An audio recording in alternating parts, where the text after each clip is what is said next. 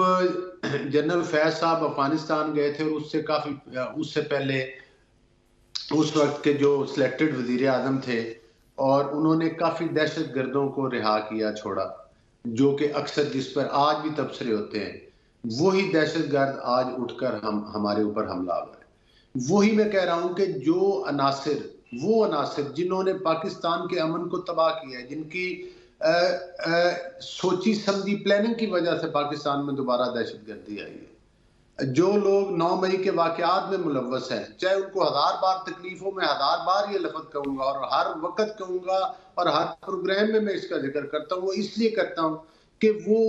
میں ان کو یاد کر دلاتا ہوں ہر پروگرام میں کہ انہوں نے پاکستان کے اوپر کتنا بڑا ظلم کیا ہے، انہوں نے پاکستان کے ساتھ کتنی بڑی زیادتی کی ہے۔ مجھے یہ بتائیں، علی گور صاحب، 9 مئی کے جو دہشت گرد ملزمان ہیں وہ جوڈیشل کمیشن میں بیٹھ کے چیف جسٹس اور ججز کی تقرری بھی کر رہے ہیں اور وہ جیل اصلاحات کمیٹی میں بھی بیٹھے ہوئے ہیں، اب تو یہ پھر کیا کریں ہم؟ ہاں دیکھیں، بالکل آپ نے ٹھیک کہا، میں آپ کی بات سے اتفاق کرتا ہوں، یہی تو میں کہہ رہا ہوں کہ یہ لوگ ہیں اور جو ان کا سرغنہ ہے، جب تک قانون کے آنی ہاتھوں کے ساتھ ان کا سر نہیں کچلا جائے گا تو پھر ہر قسم کے دہشت گردوں کی تو اس کا مطلب ہے سہولت کاری ہو رہی ہے، پھر ہم ان کے خلاف تو کوئی کارروائی نہیں کر رہے۔ آپ کو یاد ہوگا جب اے پی ایس کے واقعے کے بعد فوجی عدالتیں وقتی طور پر اجازت دی گئی تھی، اس وقت کتنے دہشت گردوں کو سزائے موت ہوئی تھی اور وہ ان کی ایگزیکیوشن بھی ہوئی تھی اور سزائیں بھی ہوئی تھی۔ بات یہ ہے کہ ہماری جو روٹین کی عدلیہ ہے ان کو تھریٹس آتے ہیں، وہ بھی ہماری طرح کے انسان ہیں، ان کے دیگر معاملات ہیں جس وجہ سے کچھ لوگوں کی ضمانتیں ہو جاتی ہیں، کچھ لوگ کچھ ججز ذکر کرتے ہیں، کچھ ذکر بھی نہیں کرتے۔ تو ایسے دہشت گردی کے جو واقعات میں لوگ ملوث ہیں اور جنہوں نے دہشت گردوں کو چھوڑا تھا،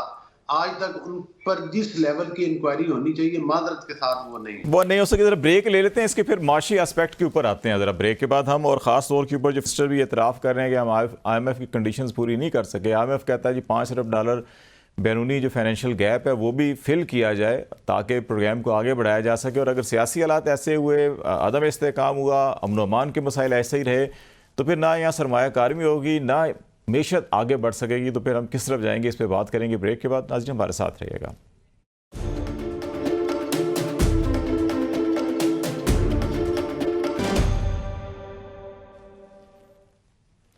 ویلکم بیک ناظرین، پروگرام کے آخری حصے میں کچھ تمام جو معاملات ہیں امن و امان کے ہوں یا دہشت گردی کے اور سیاسی عدم استحکام یا سیاسی حالات، ان کا معیشت کے ساتھ بڑا گہرا تعلق ہے، اور یہ معیشت ہی ہے کہ جو پاکستان کو بھی، ایک عام آدمی کی زندگی کو بھی بدل سکتی ہے، لیکن بدقسمتی سے حالات کچھ زیادہ اچھے نہیں ہیں۔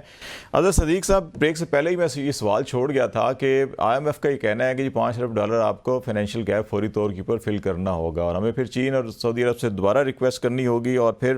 وزیر خزانہ صاحب کہتے ہیں کہ آئی ایم ایف کی کنڈیشن پوری نہیں کر سکیں، اگر پوری کرتے ہیں تو حالات مزید مشکل ہوں گے، مہنگائی کے حوالے سے بھی باقی چیزیں،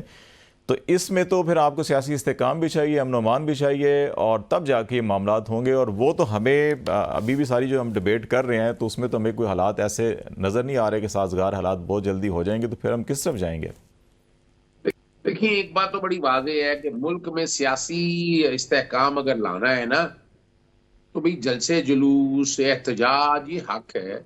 کوئی جا کے دھرنے تو نہیں دے رہا، کوئی بیٹھا تو نہیں، یہ جو مرضی کہتے رہے۔ پرابلم صرف وجہ یہ ہے کہ انہیں ڈر اور خوف ہے کہ ایک ناجائز حکومت بنائی ہے، اس حکومت کو بچانا ان کے لیے ترجیح ہے، ورنہ آپ کو تو پتہ ہے کہ ٹک ٹاکر آج کل یورپ میں سیریں زیادہ ہو رہی ہیں اور ملک میں جو حالات ہیں اس طرف توجہ نہیں ہے۔ آپ اگر آپ اپنی اکانومی کو بہتر کرنا چاہ رہے ہیں، اس کے لیے آپ کے پاس ہے کیا آپ نے ایکسپورٹ بڑھا لیا اپنی؟ کیا آپ نے لوکل انڈسٹری کے حوالے سے معاملات کو بہتر کر لیا؟ آپ کے یہاں لوکل انڈسٹریاں بند ہوں گی، ٹیکسٹائل سیکٹر آپ کے یہاں چلا گیا، ایگریکلچر سیکٹر کو آپ بوم نہیں کر سکے، آپ اپنا جو خسارہ ہے خسارہ پورا نہیں کر سکے، اور یہ $5 ارب یہ چھوٹی رقم نہیں ہے، آپ کے پاس ہے کیا؟ یعنی آج دیکھیں کیا چلے کم از کم اتنا ہی ہو جاتا کہ یہ ڈالر اٹھا کر آپ پیچھے لے آتے تو آپ کا جو گیپ تھا